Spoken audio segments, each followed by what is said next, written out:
Hello and good morning, good evening, good afternoon, and thank you for joining. Hello, Niels.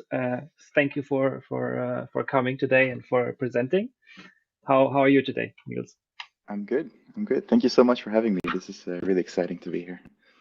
That's cool. Yeah, thank you for taking the time. Thank you all for watching and for joining live. If you're watching this live, then obviously let us know in chat where you're watching this from or what excites you about dashboards. To dive right into the topic today, we're going to talk about interactive dashboards and specifically about NeoDash, which is a tool that you developed, Niels, specifically for Neo4j. I'm pretty excited. I think we talked about this briefly yesterday. I think you presented this a couple of years ago in beta version or version 1.0 or something in a small gathering which we had at the company a while ago. And then I was like, okay, this is actually pretty cool, and all these cool things it can do. And then I must admit, I kind of lost track a little bit of what's happening with, with NeoDash. Um, but then you posted an update end of last year in your blog, and I'm going to share my screen here for a bit. So this is your blog. I'll put the link in chat as well, so you know what I'm talking about. This is Neil's blog, and he posted an update that NeoDash 2.0 is live. That was in December of last year, and it looks pretty cool. Again, all these visualizations, and I guess we go into this a little bit. But then, um, I talked to a couple of other people, and I said, okay, this is nice. And we had a, if you're a regular watcher, you might have seen the episode where Michael and I did a AuraDB connection with NeoDash, where we used some of the data sets we had connected to Aura or imported into AuraDB, and then linked it up into NeoDash. And this is like a little bit of a precursor of this session today. Um, and yeah, I think we dive in there today. And before we go mainly hands on and showcase what NeoDash is and what it does and what it can do, uh, maybe one question I'd like to ask you, Niels, is how did it came to be? How did you think of this? What sparked the initial approach of you developing this and maintaining it over the time, um, NeoDash? Yeah. Yeah, well, it's kind of a funny story. I joined Neo4j in 2018 as an intern. Feels like a million years ago. And I think almost 3 years ago I started as a consultant in the professional services team in Europe. And what my Mhm. team does is we help companies that use Neo4j get from proof of concept to something in production. So that could be data science, could be building an API, but it also could be visualization, right? And one of the things that I felt was a bit, I guess, really hard for people to do is build a dashboard on Neo4j because we've got Bloom for exploration, we've got Yeah. the browser for developing and building nice queries, but for something like really reporting for a domain user to understand, so someone who doesn't know the model, I felt like there was a bit of an opportunity there. So I started building this tool, and now it's 1.5 year in, and it's getting bigger and bigger. So that's the story. That's cool. Yeah, and I think that's a perfect fit. I think because Bloom is is great at what it does, and I think you hinted already a little bit on it by saying the visualization aspect is integral. I think with specifically, I think with graphs, right? I think you always want to have that visual aspect. You always want to visualize. You want to see what actually is your data, because it makes so much sense if you watch it, if you see it, if you look at it. And Bloom does fulfill one side of the house, sort of with the visualization part of the graph part perfectly well, I think.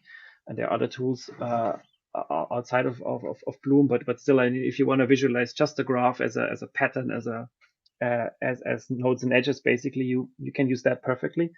But then sometimes there's more what you visualize, and that's not necessarily a graph per se. There could be some other representation of the data, and then make it again visible, but the graph kind of supports that and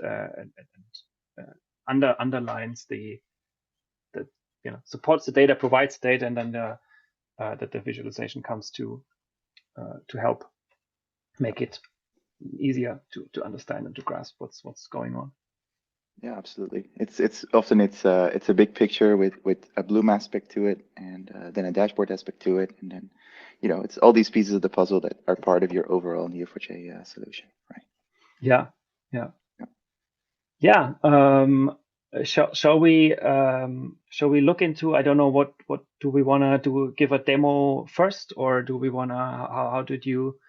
How do you want to go about it? Do you want to showcase a little bit what NeoDash is before we go into it, or shall we do a quick tour of the demo first, maybe? Yeah, I can do like a 1-minute talk and kind of what the tool is, and then I want to get hands-on and technical today. Yeah, so that sounds start good. building that something. sounds good. Yes. Great. So let me pick up the screen share. Yep. And I hope you can see this. Yes, I can see the screen. Yep. Behind this. Right. So just like a 1-minute introduction into this tool. I'm showing you here the repository on GitHub. This is an open source tool for dashboarding Neo4j data. And as Alex already said, it's graphs, it could be tables, it could be bar charts, maps, all kinds of visualizations that you put together in a dashboard. And during this session, I kind of hope to run you through the journey of building a dashboard from A to Z. So we're going to start with an open database and then hack together a nice dashboard in an hour. And yeah, I'll just kind of show you what the features are and how you can customize your dashboard, and eventually should be able to do that hopefully on your own data as well. So I think the best way to see something is always just get your hands dirty and play with it. So if you're okay with that, Alex, we can just dive right in. Yeah, I'm totally okay with that. That sounds good. Yes. Yeah. So what I'm going to do today is build a dashboard on an open data set. And I'm not sure if everybody knows this, but there are a couple of really nice freely accessible read-only databases that are available online. So I think these are in Aura. And what the Neo4j Labs team has done is made, what is this, like 10 or 12 databases publicly available that we can build a dashboard on and write queries on. So in the end, maybe you can put this link in the chat, Alex, and people can also look at this themselves. Yeah, I'll add it to the description as well. Yeah.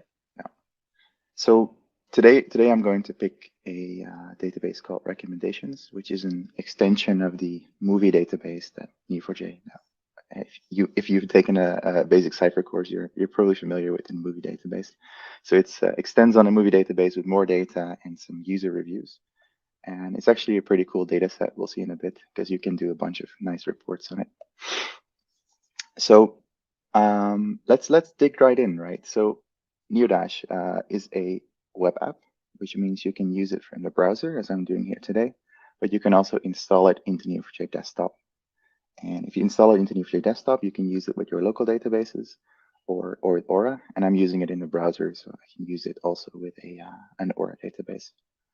So when you first open up the app, you get presented this window, and it's going to ask you what you want to do. So obviously, we're going to be making a new dashboard, and it's going to ask me if I want to throw away the old one, which is fine. And then I'm going to connect to this public database that I mentioned earlier.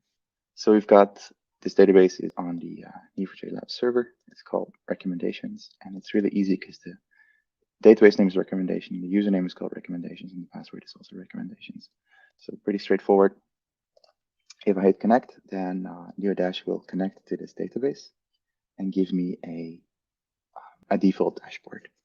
So when you're making a dashboard inside NeoDash, you will always get presented this page at the start. And it's important to know that you've got your title right here at the top. So it says dashboard name. I guess we can call this my recommendations dashboard. And now we've got the page here. So we've got main page, which is here, which has 2 reports in it. And you can see right away it's already visualizing a graph here. So I can click here to make this a bit bigger, and we can see some nodes that it has discovered in the database. And when I open this up, I can actually see that there's a cipher query sitting behind this, which is a pretty basic cipher query. It just gets some random stuff from the database. And what NeoDash will do is it will always visualize exactly what you return with your cipher query. So really using the full power of cipher here, which we'll see in a bit, to visualize your graph. So Then this this is just other, sorry, this is just a yeah, random snapshot of your data, or is this like the visualization, the schema we have, the callout schema thing, or is it no, just this a is just random so, piece of data? yeah, this is just some random stuff. I'm Okay. gonna go to the schema in a bit. This is Yeah. just Okay. what you get by default. So let's Hmm. actually get rid of that and just start from scratch. And what I always like to do myself is add a bit of text to a dashboard, because a dashboard is not just visualizations, it's also kind of a story, right? So I like to write a bit of markdown, which is also available, and to kind of say what we're doing. So this is a movie recommendation dashboard. Right. So welcome. So I think the first thing that I typically do when I run into a new data set is look at the schema. So we can use a cipher query for that. It's called db.schema.visualization. And I'm going to choose the report type graph here. So we'll see in a bit that these visualizations, there are multiple types. We saw a text one here, and here it's going to be a graph. So if I click save, and I will see the schema. So what I'm also going to do is make this a little bit bigger so we can see it better. And now we will see the schema of the database. If I zoom in here, I can see that we have movies with actors, directors, persons, and users that rate movies, and movies that are in a specific genre. So one thing that I've played with this data a little bit before is that we have actor and director as a subtype of person. So an actor is always a person, and a director is also always a person, which you'll see in a bit. So in this schema, we can see that we have movies with people who play in them, and the people who rate them, and then the genres they're in. So that's nice. We can just leave that here and start adding some more reports to this dashboard. So next one here, I'm going to get some more details about this database. So I'm probably interested in how many nodes are in my Neo4j database. So pretty simple cipher query here, just getting the total number of nodes. And then I can choose a single value report because I'm returning just a number. And then I can see that there's 31,000 nodes in the database. How many nodes are there? Look like. Yeah, then if we have the number of nodes, let's also look at the number of relationships. So we can get count and also have a single value here. So we got a little more relationships, number of relationships. So in this way, you can kind of start adding these reports to the page and build a dashboard. So I'm gonna go make this bigger so all the other stuff is on the next line. So we have the schema there, nodes here, and the relationships there. Then what else? Kind of high-level statistics of our database. I kind of want to see how many nodes there are of each type. So I can go match n, return labels n, count n. And what this will do is it will aggregate the nodes by label and tell me how many nodes there are of each type. This time I'm using a table. I'm going to run that, and then I will see that there are 9,000 movies, genres, users, and some other people. So cool thing that you can do with this table actually is you can, yeah, it's pretty nice. The library that's behind this, you can click the headers and you can filter. So if I filter and okay, cool. sort, Yeah. so you can see here that the actors are the most common node and the genres are the least common ones. And this table, what it does is it picks up the column names directly from the query. So if I, instead of just calling this labels and I alias it, then the table will also look a bit more friendly. I will just say labels and total. Right, so, and let's just do the same thing. Let's do the same thing for the relationships as well. How many relationships do we have of each type? So P.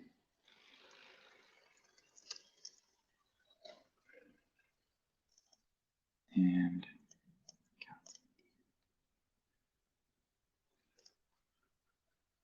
right, so now we've got the total number of relationships per type. Notes by label, relationship by type. And what we can now do is switch up the visualization here. So we just have a table, but if we get a bit creative and we can use the same query, but instead view this as a pie chart. So I leave the query exactly the same, and I let NeoDash pick up that it needs to make a pie chart out of this. So if I run that, then okay, cool. yeah, so then NeoDash will automatically pick up that the category is labels and the value is this one. And you could change it if need be. Yeah. Yeah, absolutely. Cool. So if it's not smart enough to pick this up automatically, you can change it. Yeah. So you can see this a bit bigger, and we can see that genres are actually just a teeny tiny bit of the total number of nodes. And I can do the same thing here, right? I can turn this into a bar chart. Yeah. Yeah, that's cool. Yeah, so it's really, I guess, from this perspective, pretty easy to make a simple visualization. And I think there's one thing that I don't really like here, and you see that the label is kind of falling off the side. So one thing that you can do in that case is open up the advanced settings here. So when you open up the report, and you can adjust the margins. So I won't go through all of this in detail. There's a bunch of things you can tweak. Oh, there are lots of things. Yes, I should see. Yeah. Okay. Oh yeah, it's a lot of stuff. So if I change the margin on the left and on the right, then it's going to try making that a bit smaller. And I think need to make it even smaller. So that this thing fits nicely inside the visualization. Okay, well now it's a bit of a small pie, but yeah, bigger. you can always zoom in. Yeah. Yeah. But it's almost easier than, I mean, almost, I think it is easier than doing this with Excel. Yeah, it's cool. really, you know, the advantage is that it talks to Neo4j directly, so it can take so much advantage of the graph itself and pick up all these things automatically. So it's pretty cool. And another thing, let's say we want to tweak this single value here. Let's say we want to put that in the center. We can change the alignment to be centered horizontally and vertically, and we make it blue. You can customize your reports like that. So in that way, you can pretty easily customize these views as you go. Mm-hmm. Oh yeah, yeah. So that's very cool. Gives you the flexibility to make it look and feel like you, however you want it. Yeah, absolutely. So this is kind of the high level stuff, but I think it gets more interesting when we get deeper into the data. So on the next tab, so what I'm going to do is create a new page in this dashboard by clicking on the plus here.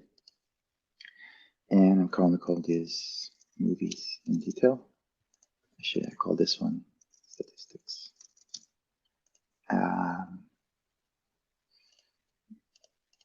We don't need to change that. And now we can go ahead and get a bit deeper into the data. So we just figured out what the data looks like, and now we can get this data in some more details. I'm going to make a big report, and I'm going to get some movies.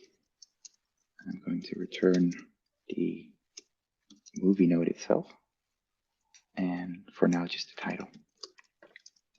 I'm going to limit this to 100, so it's not too many. And now it's going to make a big table here, details on movies. And one of the cool things that this tool lets you do is it works with Neo4j types natively. So I'm returning a node directly in a table here. And what the table will do is it will show that as a little chip that you can hover over and see all the properties of the node.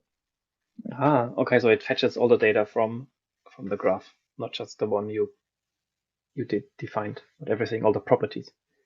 Yeah, absolutely, exactly. So if you return the node, it gets the properties. And so obviously this could also be a graph, right? If I turn this into a graph, then we would get these 100 nodes just floating around here with the exact same properties. But in my case, I just want it to be a table. So I'm going to go return the table. And I want to see some more stuff for this node. So I'm going to get the, let's get the year or the release date. The URL, it was called URL, the IMDb rating, and the IMDb votes. And now I have to be careful that I remember the names correctly. Yeah, right. So we can see the movie and then the title, the year it was released, and the URL. If I click on that, it's gonna go to the page for Toy Story. And the rating and the number of votes. And let's also give. Can you also sort this in the table view like you did in the previous bar chart view? Yeah. Let me show you. URL. Give these some nice names. As rating, as votes. So if I click on the header, I can can sort. And you can even do some filtering here. If I want to do filtering on only Toy Story, or everything that contains heart, or a. This is some post-query filtering. So if you have a user that wants to do some inspection, they can do that without changing the cipher query. Okay. Yeah, I guess in this case, limit 100 and they're basically randomly selected more or less, as far as I remember, if it's cipher. Then I guess it's that makes it a little bit more difficult, or does it then? It does not go back to the database and looks for everything, right? It just filters and these 100 results you have in that particular table. Yeah, exactly. So I can actually get rid of that limit, or I can change it to be only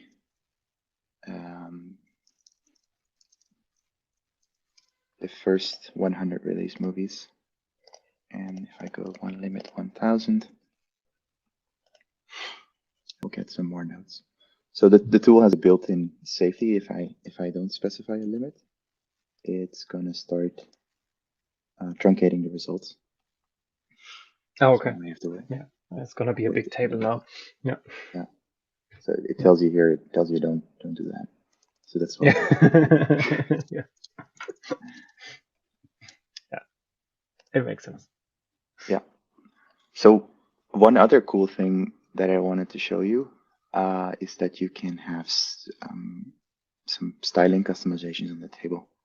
So one of the basic things you can do. So you can see here that the title for some of the movies is kind of long and it starts to get clipped.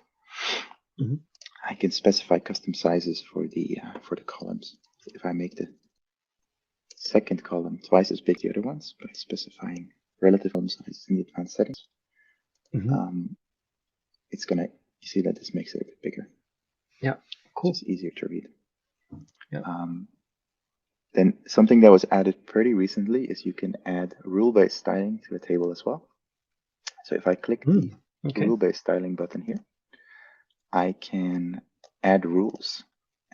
So for example, I can say if the rating of my movie is greater than 8, then I will make the cell with the rating dark green. Okay. Then if the rating is greater than 7 or 6, we can make it light green, so that's still pretty good. And if the rating is greater than 4, we can make it yellow.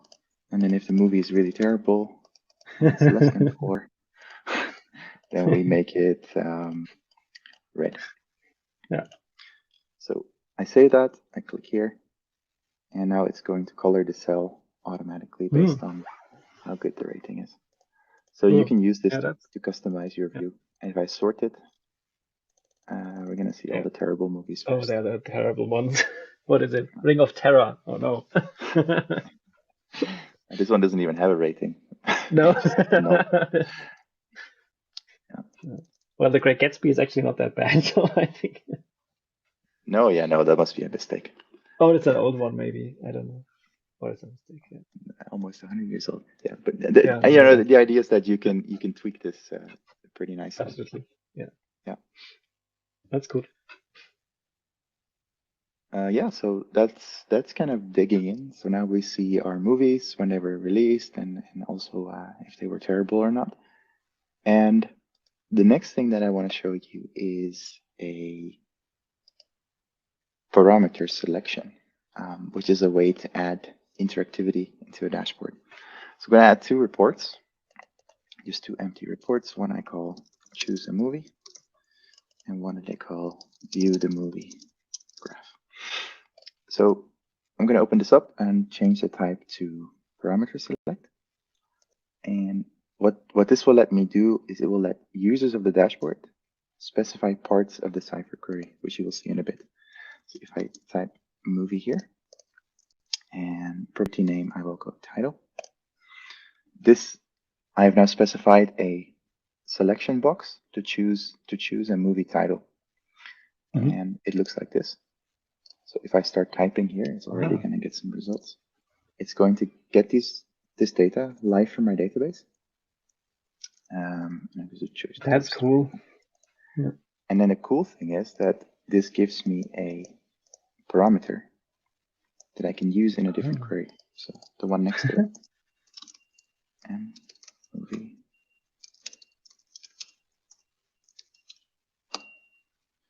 All right, so what this query will now do is we'll pick up whatever I select here and plug that into the query. So we can turn the path here and make this a graph. And now we see quite a lot. Let's get rid of the reviews. Let's just look at actors. That's a person. So it is basically pick the movie and then everything. It went out to the full extent of the graph in this case, right? So. What do you mean? Now that you didn't specify it before, but now you did. It was originally just looking at the whole of the graph with the all of it with connected to the movie, but now you did the acted in, so it's only the acted in relationships. Yeah, exactly. So I'm just drilling down because I don't want to see too many things. Yeah, no, that but was what we can see now is a bit overkill. We can see now that it's if I choose a new movie, it's going to change that visualization. So this is a way to make your dashboards interactive and let users, interactively specify the Cypher queries. Yeah, and it's specific. I mean, this is the little similar principle to the queries that the advanced queries in Bloom, I guess, where you also predefine a question or a query and have the user input accordingly the blank spaces or the fill in the whatever they're interested in. And here again, this is the same parameters. And I think this is great for users who are that well versed with Cypher. they might not be used to work with graphs. They might not be used to type in queries, but I mean, this everybody can do, right? This is it's very easy for users of all kinds of experiences. Yeah, yeah, absolutely. I always say this gives you something that your boss can use who doesn't know Cypher, he doesn't know database. He can choose something and it is visualized. So Yeah. in the end, I'll show you that you can actually, once you build a dashboard, you can deploy that in a standalone mode and let people use it without viewing any of the editing options. But yeah, that's basically what you can do, and we can even go one step further. And I just wrote a pretty basic query here. So I'm just gonna use some Cypher to go one step deeper. Not only get the people for the movie that I choose, but also the movies that those actors work in. So it's the movie that I choose, it will show the other movies that share the same actors. And as always, I can explain it not so well as a graph visualization, right? So same parameter, and now it will give me a bigger graph. So if I can make this bigger, I see my original movie here, Cutthroat Island. Yep. And it has 5 actors in it, these 5 people, and all the other green nodes are the other movies that those people play. So a bit of a more complex graph query here. And we can actually see that these 2 people, they work together both on Cutthroat Island and on The Long Kiss Goodnight. So you can do some pretty advanced graph traversals with this. Yeah, that's cool. That's super cool. And then it's really good. Yeah, one thing that I haven't showed you also is you can change the visualization properties here. So if I want my movie not to show the title on it, but rather I would want to see the year, I can change that in the footer and the visualization will update. Likewise, I maybe want to see, that's a bit long, let's just stick to the name of the person. And you can even customize the visualization here, right? If I wanted to use different colors or for whatever reason make my notes bigger. So just like in Bloom, you can have some customizations on the graph. But I don't really like this color. I like the original one better. Yeah, and just while I'm at this rule-based styling that we had at the table, you can do the same thing for graphs. So if I was just wondering. So if I say I want the movie year to be greater than 1950, actually I don't know what this will look like, but we will see. And if it's not, then we will make it red, and otherwise we will make it blue. Oh, okay, all my movies are old. Yeah, this is oh no, they're all too new. All too new? Okay. Let's do 1990.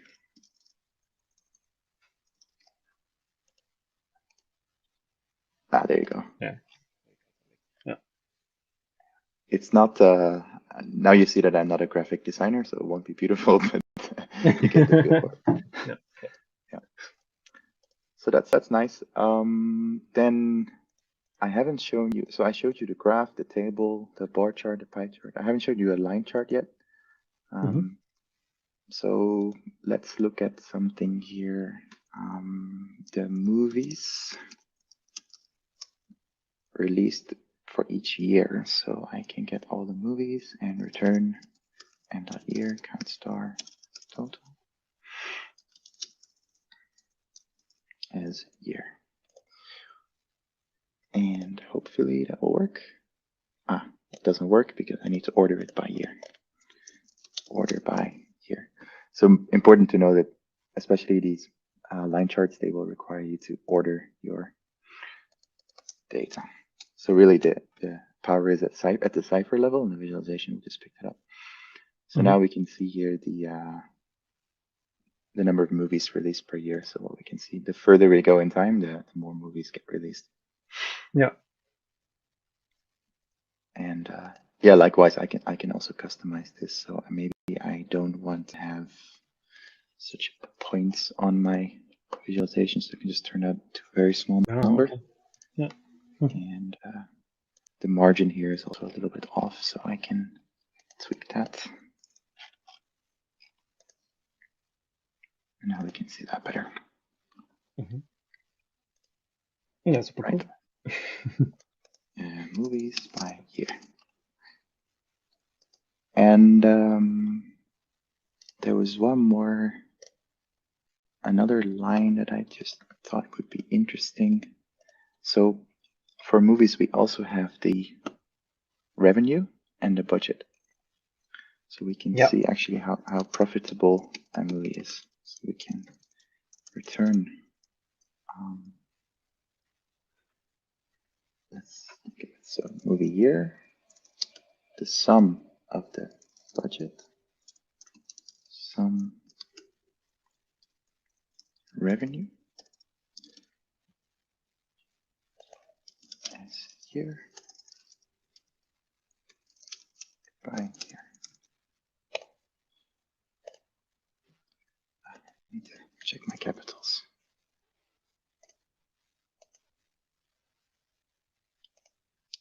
Okay, so just looking at the budget, we see that in recent years the budget has gone up quite a bit. Just a bit. Just a little bit. Yeah. Yeah, let's make it a bit bigger, right? So we're talking about billions and billions here. Yeah.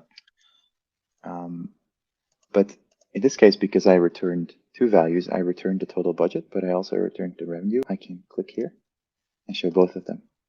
Okay. So now we That's can cool. see that not only have the movies become more profitable, but they also become more expensive to make. Yeah. And now we probably also want to have a legend so that we can actually see which one is which. Just turn that up and tweak like this. And now we see the legend, but it's not visible, so we gotta also tweak.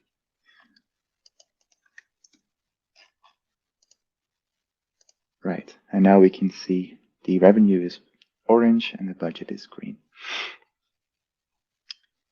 Probably I will, for final thing, just give this a nicer name as budget, as revenue. Okay, budget, revenue, right. So that's a pretty interesting development to see there. Yeah. I mean, I'm not surprised these movies are ever more complicated and ever more, involved with all kinds of things. So I'm not surprised the budget goes up, but it's a pretty dramatic increase. So yeah. Oh yeah. Yeah, but it's nice to see. And as you say, I mean, you could do this with Excel. Yeah. But the nice thing really that it's just directly from Neo4j, and it can even be live. If your data changes, you can have this report refresh automatically, so you can always have the latest data. That was actually a question from chat. If the data is refreshed automatically, or what do you need to do if your graph database underneath is constantly receiving updates. So you can just turn this number up. So by default, it will not refresh, but I could say every 60 seconds, rerun this report. Let's do 2 seconds and you will see it reload. So it's gonna automatically update. So if you have data that changes frequently, you can do that in that way. And there's one more thing that I wanted to show. I think I'll do that in a separate tab and call this the map view. So just gonna create another parameter select movie title. I'm gonna call this movie title 2 so that it doesn't interfere with the other one. And now I'm gonna cheat because I have a query that I prepared before this. And the reason That's I okay. did this is because it's really allowed. complicated. I'd allow it. Okay, yeah, I allow it for sure. No worries. So yeah, now you see. All right. So what Yeah. I'm doing here, I'm kind of augmenting the data with external data, and this is really the power of Cypher. What's coming in here? So I have a CSV file, which is here, and this is for every country in the world. We will have the latitude and the longitude, and now you see where this is going. And the country name, and then the 2-letter code and the 3-letter code. So what this query is doing here, and I wouldn't bother reading it because it's quite a bit going on here. It's reading out the CSV file. So this is not stored in Neo4j, it's an external data source, and it's trying to map each of these country names, including their 2-digit codes and 3-digit code, to a geographical coordinate. And as we saw before, is that our movies have countries on them. Yep. So the countries in which they were released, we can actually view the movies on a map. So I'm using this bit of logic here to translate the country name into a coordinate.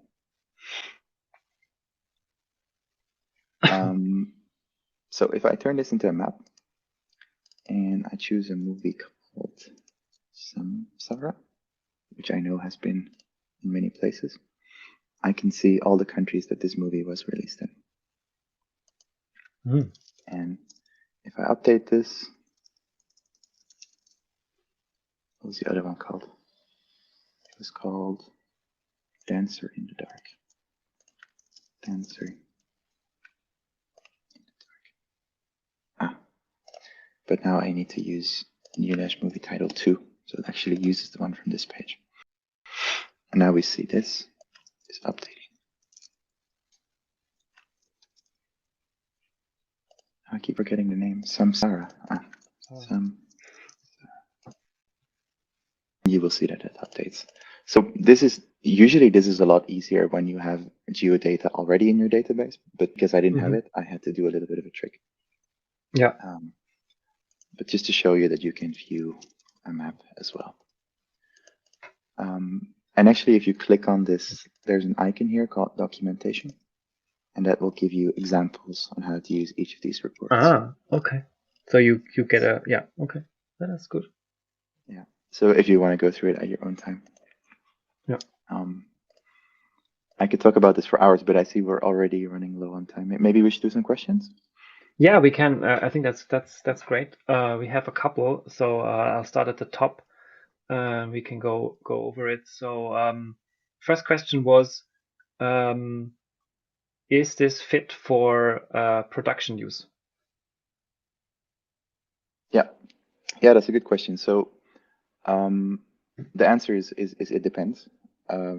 You can deploy a standalone instance of NeoDash, given that you have users with a read-only account, because you're using a direct database connection, right? So if you're deploying this to tens of thousands of users via a public website, I wouldn't recommend it. If you have a small group of business users, like 10 to 100, you can use that, given that they have read-only access to the database. Because they can specify Cypher directly, they get all the power in your database, right? So for a small group of users, yes, you can use this in production. Okay. Is this enterprise requirement, or would it work with Community Edition? You can do it with Community Edition, but then you don't have read-only users, so it's a bit of a risk there. I wouldn't recommend it. And there's actually one thing I forgot to show. If you deploy this thing as a standalone dashboard, you can. It will look something like this. So all the editing buttons will have disappeared, and the users can only see the reports and make them bigger and switch pages. But they still could use the drop-down movie selection in this case, for example, of the parameters. That would still work. Exactly. Okay. So they I can think do that's what sorting on the table.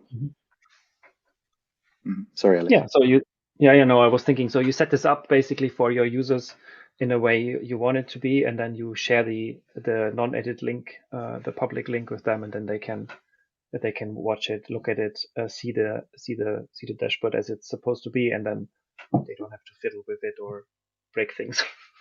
Yeah, exactly. So we have a couple of Neo4j customers that have this running in production in exactly this way, right? So to a set of users between 10 and 100 users in standalone mode, you can deploy this pretty easily, and I can link to some documentation for that later. Okay, cool.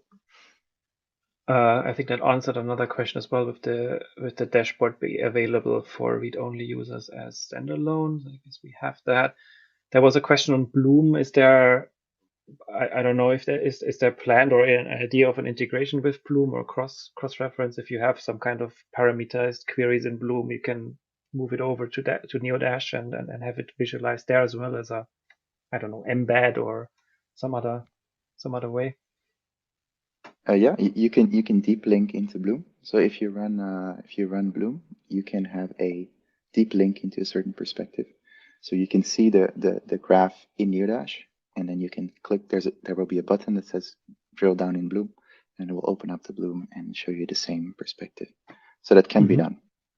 Yeah, that's cool. I think that might be helpful, especially when it's more than, I mean, we now specifically chose smaller portions of the graph with a couple of nodes, but if it's going a little bit bigger, then you might want to move over to Bloom as a visualization. Mm-hmm. Yeah. Then some kind of question on security.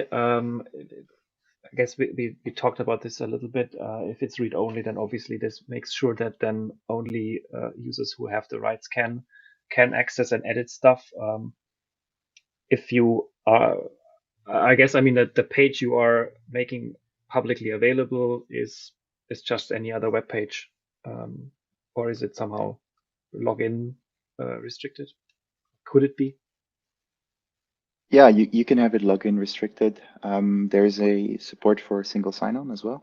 So you can hook it into your company single sign-on, and then it will link that to a database user. So in Neo4j, we have a very cool thing called role-based access control, which means that you can specify for every user exactly which nodes and relationships they can see. So in that way, you can set it up so that the dashboard viewer will only see the part of the graph that you need. Okay. Yeah, that's super helpful. Yeah, and that makes security a much less of a problem, where you can specify it all the way down to single users' rights and roles. No, don't display things they're not supposed to see or don't have the clearance to look at. Yeah, and if people are planning to deploy this, then they can reach out to me directly, and I'll be happy to have a chat around that. Yep. So Cool. very happy to help. I'll post. I guess they can probably best to find you on. Where do they find you best? Email, LinkedIn, anywhere. I think anywhere. email is the easiest. It's just okay. I link your blog post again with the 2.0 announcement again. There is all your contact details in. So I think from there you can find a way. Another question was, what are the costs of this? Are there any? And is there licensing for NeoDash? That's a good question. So there are no costs. It's an open source project, Apache 2 licensed. So you can deploy it for free. If you have specific needs around enterprise support, then you can also reach out to me, and we can talk about that. But in principle, the tool is free for anyone to use and deploy. If you need something beyond what the tool does, then we can have a talk about that. Okay, cool. I think that's great. And there's one more follow-up question. Maybe I covered this already, but let me get this right. If I got it right, there is no way to give people a read-only access to an admin-determined set of tabs widgets. I think we covered that, right? I mean, you can, if you define what a user can see, specifically what kind of roles you define in your Neo4j roles and access rights and read and write accessibility portfolio or overview. And with that, you can say, okay, this user with this allowance can see this and that, and then depending on that, they will have a different view on the dashboard. Is that correctly summarized? Yeah, exactly. So the admin decides the dashboard, decides the queries, and as a user, all you can do is log in, and you cannot change the queries. It's all set in stone. So okay. Everything is admin determined, which widgets they can see. Yeah. Yep. Cool. That was all the question we had for now. I think. Yeah. Sorry. No worries. I thought you were answering you were writing the question when I was reading it again. But just to make sure, I mean, this is security is a big issue, and I get it, especially for dashboards, which might display some information which is sensitive and not really meant for other people to see, especially because it's, looking at a graph is one step further into making data accessible to everybody, because it's such easy way everybody understands it. I mean, hiding things in a table is easy, I would say, because if the table is big enough, it's going to be more difficult to find that connection there, maybe. But in a graph, it's one step further. But in a dashboard, again, you drill it down some more. You make it more appealing to people who are maybe just the top level people who view it from that respect. So I get that security might be a touchy subject, but I guess that's covered here in this case. Yeah. Actually, we have a lot of customers asking about this, and instead of giving a long answer, the short answer is rule of thumb: the same people you give access to Bloom, give them access to this. then that's solved, right? Yeah. So that's what I usually say. Yeah. And I guess one question for me, because I mean we talked about this in our Aura DB stream, but NeoDash works with Aura, works with desktop, works with enterprise edition deployed on any other way, premise, cloud, whatever. It just needs a connection, I guess, to the database, and then wherever you deploy, you can run NeoDash with it. Yeah, exactly. And I think I didn't say this yet, but you can also deploy it as a Docker image. So there is a security vetted Docker image available on the GitHub repo. So if you're using Docker and you want to use this tool, then you can try that. And as you said, you can connect it to local databases or anything in AWS or GCP or Azure. Any Neo4j deployment should work.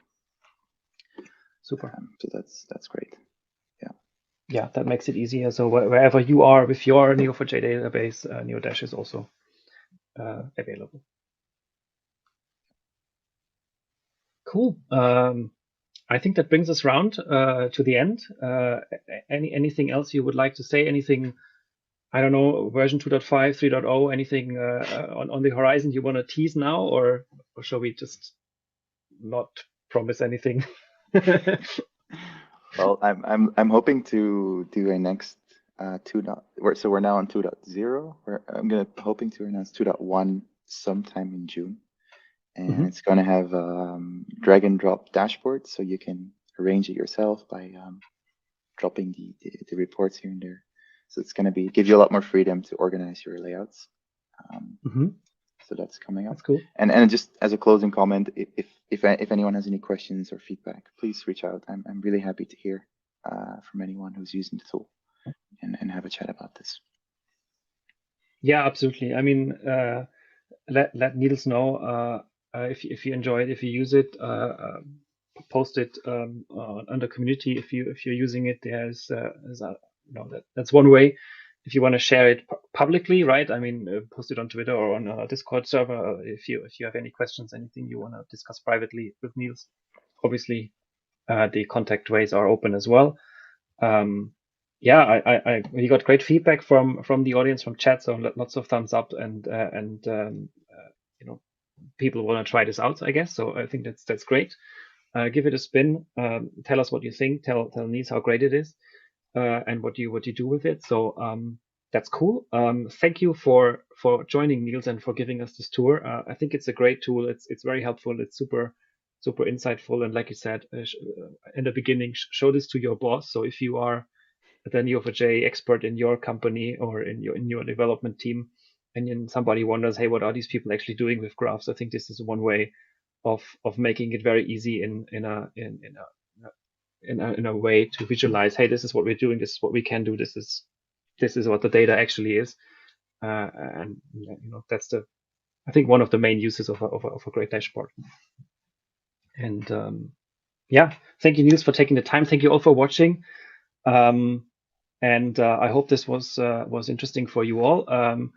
If you have any questions, community is always open, so take it there.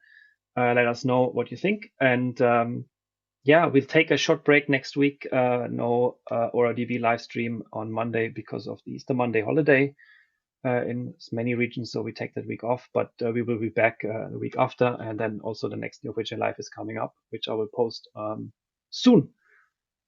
So yeah, thank you all for watching again. Take care, stay safe, and see you soon. Thank you. Bye.